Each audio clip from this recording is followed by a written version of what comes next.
Hi, how are you today? I'm Anna Walker, otherwise known as FELTit, and I've been crafty and creative for most of my life. Usually you see me create things with felt and fiber, but for the last several weeks and for the next several weeks, I'm going to come here Monday through Friday at 10 a.m. Central, and we're going to have an Internet Create Day. We're going to do a little art lesson. Today, we're going to make some string paintings. And tomorrow we're going to turn those string paintings into something pretty cool. So without further ado, let's go ahead and get our camera turned down so you can see what we're doing and what we're doing. All right, so let me get that going. I have some acrylic paints. I'm going to move our cards out of our paintings out of the way. I have some acrylic paints. Now mine come in tubes, so I had to mix them with water, a little bit of water. I have a paint palette because I'm artsy fartsy, but if you don't have a paint palette, you could use a plastic plate, or you could use some small bowls, or maybe even the lids to a couple of jars. Just need a place if you need to water down your paint. Some of you may have acrylic paint that's a little thinner than mine. I'm going to show you what mine looks like as I mix up the orange. See how thick mine is? If yours is that thick, you're going to want to water it down. Let's see if I can lift this so you can see how thick that is. See how thick that is? So I just put a little water in there, and I'm just going to take a toothpick and I'm going to mix the paint around until it loosens up and gets all of the globby paint nice and smooth. So we're going to need our acrylic paints. Yes, they need to be acrylic paints. They could be finger paints if you've got finger paints in the house. I think those would work out really well. Watercolors are not going to work for this project. You need something that's a little thicker or a little more viscosity, so it's, you know, got some extra grip to it. That's why mine is so thick in the tubes. Now, you notice how I put my colors together. Green into yellow. If they mix together, they make a nice color. Yellow into orange would make a nice color. Orange into red would make a nice color. Whatever colors you choose, try and put them in a sequence that would have blendings nice for each color combination. So I wouldn't want to put the green and the red next to each other, because that would form kind of a muddy color if they got mixed up. But the green next to the yellow makes a pretty spring green, okay? So just have them in the order like they are in the rainbow. Now I've got all my colors mixed up. I'm gonna slide this up to the top of my screen. There you go. Get these out of the way. You'll want to have a wipe on hand because your fingers are probably going to get a little messy with this. And now I've got a couple of pieces of cardstock. And I'm going to show you the two different ways that I made the paintings. This one was made by holding tightly over where I draped the string that's going to gather the paint for us, and hold it down tight while I pulled out the string with my other hand. This one was made just by pressing down on the string, lifting it up, moving the string around again, and pressing down again. So we're going to do both ways. And I think that I'll show you the pressing down the string way first, because this is the easier way to do it. So you're going to take a piece of cardstock.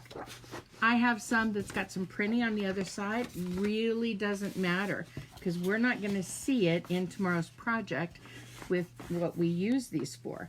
So I'm just folding it in half. Hamburger fold, not hot dog fold, okay?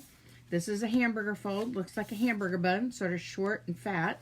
A hot dog fold would be the other way, sort of long and skinny. So we want a hamburger fold. And then I'm going to open it back up. Now I'm going to need a piece of string.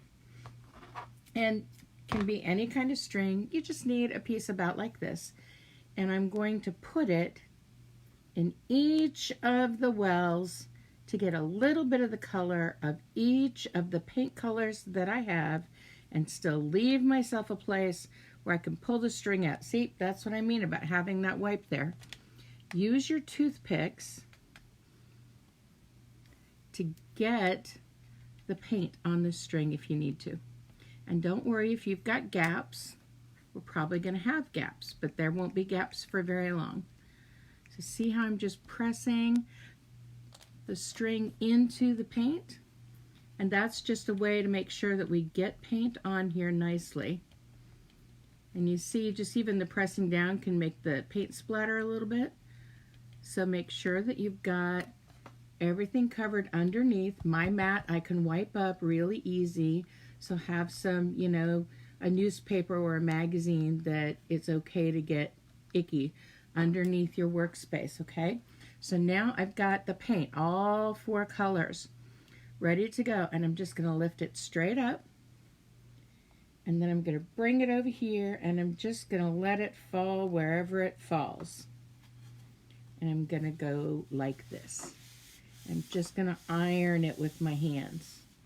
I'm going to lift it up. Oh, we've got a nice design starting. And I'm going to pull up my string. And this time, I'm going to try and get my string in a different place so we get different colors in different spaces. Try not to overlap your strings too much so that you can get a nice color going. And then I'm going to iron it again. And I'm going to open it up, take off our string. We're done with that string. We're going to put it over here. And there is our first painting, our first string painting. Kind of cool, huh? Now, for tomorrow's project, you're going to want to make probably at least 2 paintings. Okay, remember, this is another scrap piece. I'm folding it in half with the scrap on the outside. Hamburger fold. This time, we're going to get a little tricky. And I'm going to turn this, I'll turn this way. Okay, because I want to fold it up and I want to show you how it's done. And I actually need to stand up to do this, and you might too. So I'm going to get another piece of string. And I'm going to do the same thing that I did before and let it drop down in each of the colors. But I want to have a longer holding piece this time, okay? See how that's a little bit longer there for me to hold on to? Because I'm going to be pulling this string out while I'm holding the string down loosely over the paper to get this really cool kind of flowery kind of design. And I'm doing the same thing here. I am just pushing the string down into the paint, and then I'm moving on to the next color. I missed my fingernails. I had to cut them all off the other day, and they helped me pick things up. And we've got some orange there, and now let's get some red. And I'm going to tug this just a little bit so we can get a little more red in here. All right. Now I'm going to do the same thing, but watch how I do this loop, okay? I want to have a couple of loop-de-loops in here, and I want to have these loop-de-loops in different ways, okay? So you see how we've got kind of a loop-de-loop design, okay? Now I'm going to fold it over, and I'm going to hold it with one hand while I pull the string out with my other hand.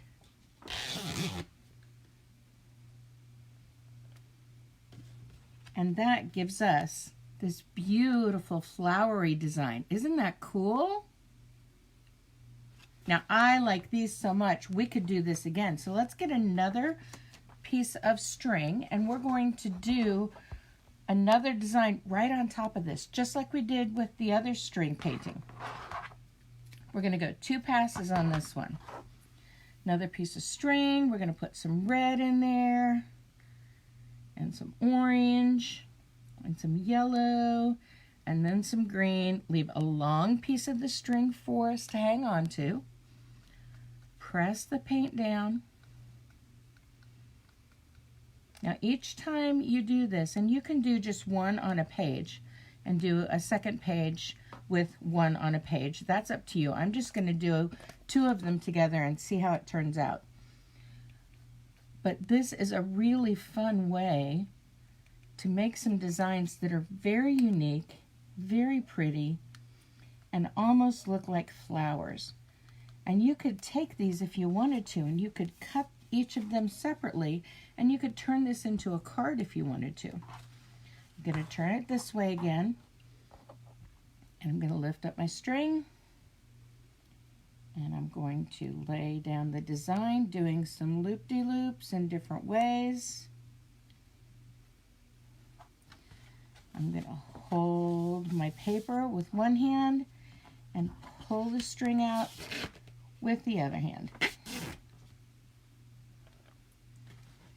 And oh my goodness, look at that. I love this double design. That turned out lovely. So tomorrow, I know our project is done already. Isn't that awesome? These came together beautifully. And it's so easy to do. I'm going to turn the camera up. It's so easy to do these. It really is.